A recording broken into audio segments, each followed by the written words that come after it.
In this video, I'm going to be showing you how I took a multicolor combed top and blended it out on my drum carder with some Angelina and spun it into its final yarn.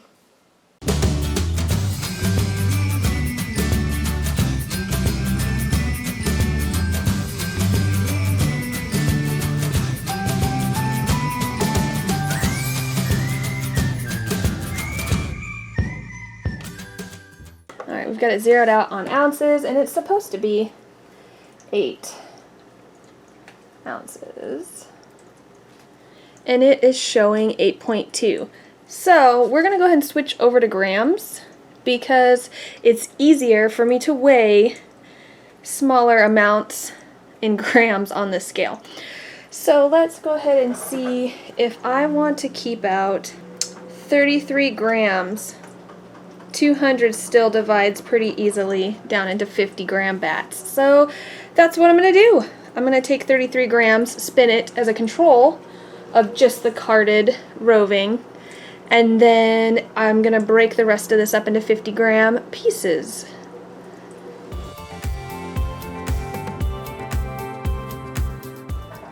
So I am going to go ahead and see if I can't weigh this Angelina here just to see.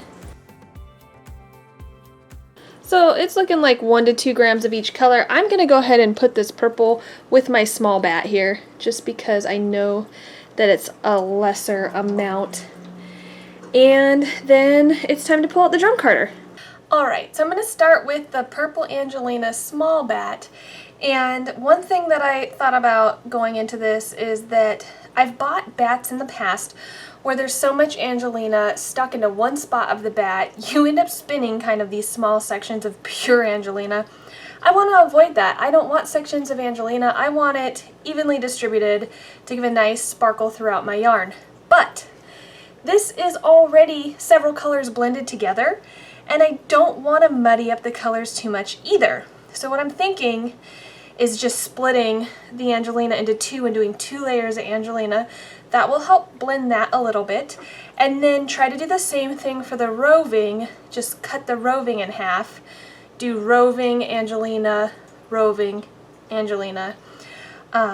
Just one pass, just to get the Angelina in there. And hopefully this won't muddy up the colors too much. So I'm going to eyeball half of the roving here. And since this was the last one, there's only one giant strip. And then what I'm going to go ahead and do is just open up the comb top here. I keep calling it roving. It's comb top. Just wide enough to feed the colors on the width of my drum carder. Hopefully not mixing too much.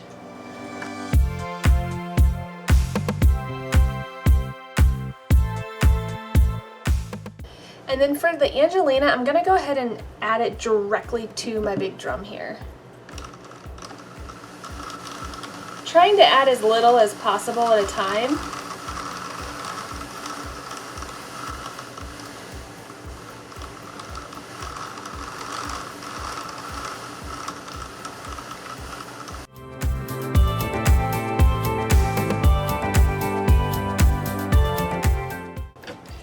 Alright, then I'm going to add the other half.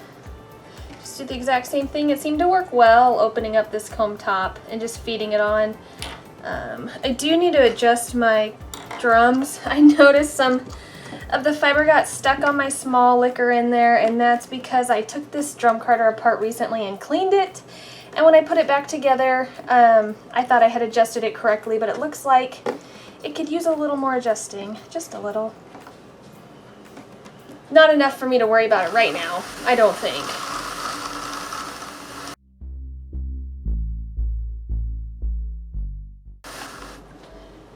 I'm actually going to go ahead and try to add some Angelina as I'm carding on the rest of this fiber here.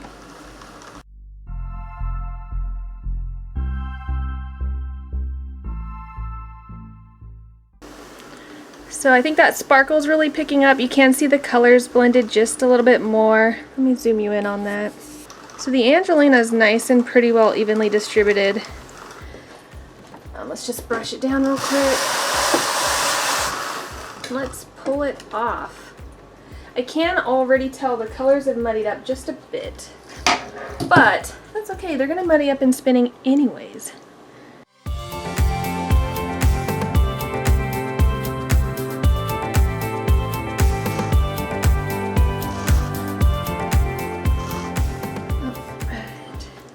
What the heck is that? Alright, so taking a closer look at the bat here, this is the back. I didn't put Angelina down first, so you won't see any of the sparkle, but you will see how the original roving has now blended into softer colors because there is that white in this comb top. Sorry, I keep calling it roving.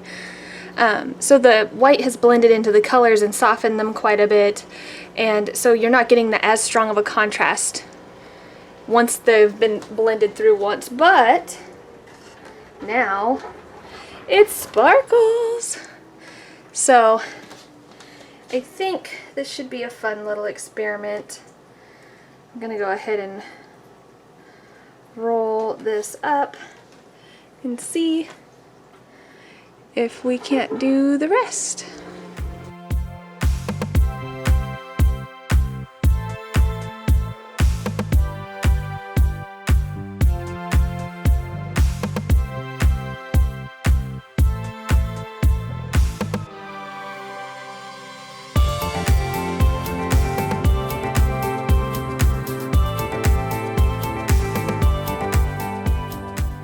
Alright, so here are the final results.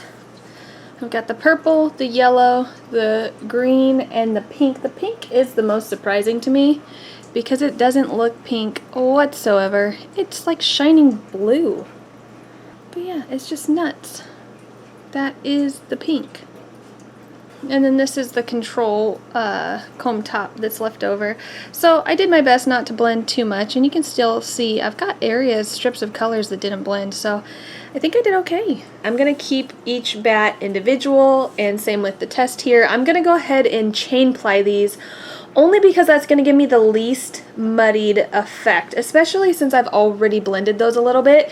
It's going to blend and get a little muddier as I spin it, but maybe chain plying it will decrease the likelihood of it getting even muddier. So yeah, let's go ahead and I'm not going to pre-draft this comb top when I spin it. I'm just going to spin it straight from this preparation. But these bats I am going to go ahead and split up. I'll show you how I like to spin my bats, or prep my bats for spinning.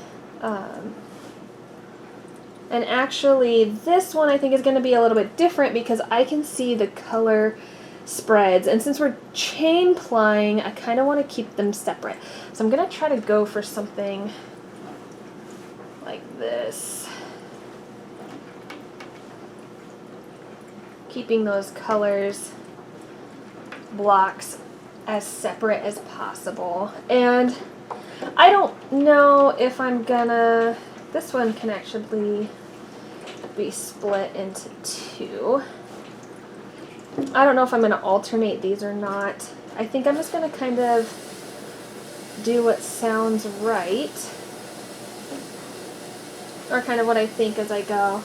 So I break it down into these strips, and then I kind of pre-draft just a bit,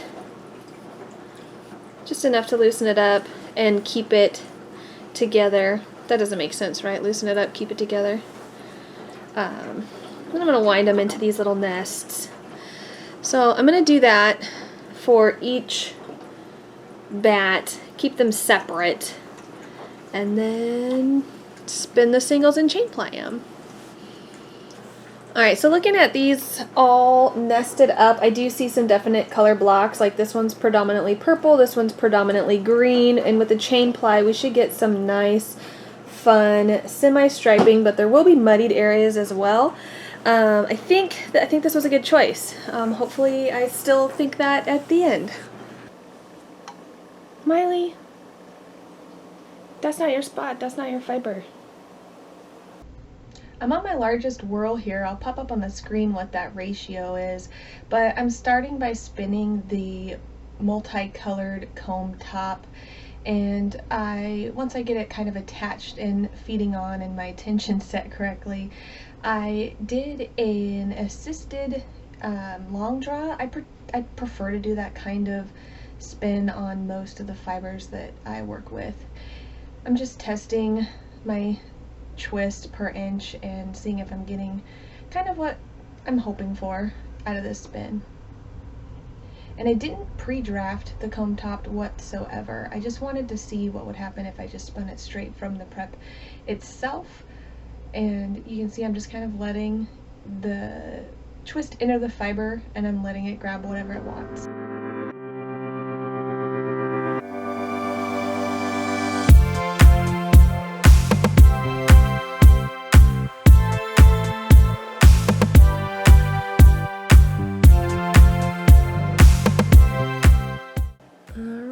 So here is the single, all ready to be chain plied.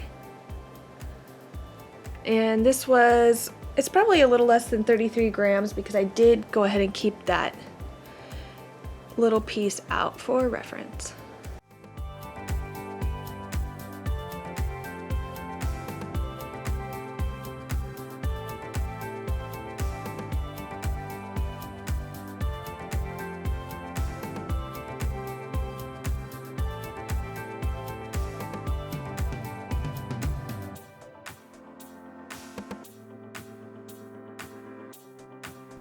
And here is the finished results of the chain plying. I'm going to do this to all of the bats as well. And here is my finished yarn. So I went ahead and spun everything the same way that you saw me spinning the control spin. So it was kind of like an assisted long draw woolen spin that I then chain plied. So here is how the control spin turned out. I did not prep that blended comb top whatsoever. Or I guess, shall we call it a multicolored comb top? And then here are the 4 bats. And so you can't off the bat tell, you can't off the bat tell exactly which color is which color, right? Like they all kind of got their sparkle, but you kind of have to lean in to see what sparkle was actually put in there. So I don't know if it was necessary to really separate all the Angelina into 4 different bats. It's what I did. It was a fun experiment. So this is after chain plying and washing and setting the twist. I usually soak my fiber and then roll it up in a towel when it's done and give it a nice thwack and hang it to dry. I ended up with, let me check, 296 yards from 224 grams. So I did lose a little bit. I kept a swatch of the comb top out, and then also just kind of from winding, I do a continuous loop and I cut and toss the extras, so I usually end up losing a little bit when I make my hanks anyways. So overall, I'm super happy with the way these turned out, and I will give you a full review in the next video about the full box. And I'm also planning on making a video about what I plan to do with these. I'll go ahead and tell you I'm thinking socks. At least is where my mind's at right now. So I'm thinking some house slipper type socks, and I'm thinking along a witchy brew theme. I know the comb top was called Trick or Treat, but I'm feeling like these colors are like very much a witch and her brew, right? The witch being the purple and the brew being the green. So more for that in a future video. So I hope you guys enjoyed this video. Please let me know in the comments down below. If you liked it, please give it a thumbs up. And until next time, guys, happy crafting! Bye!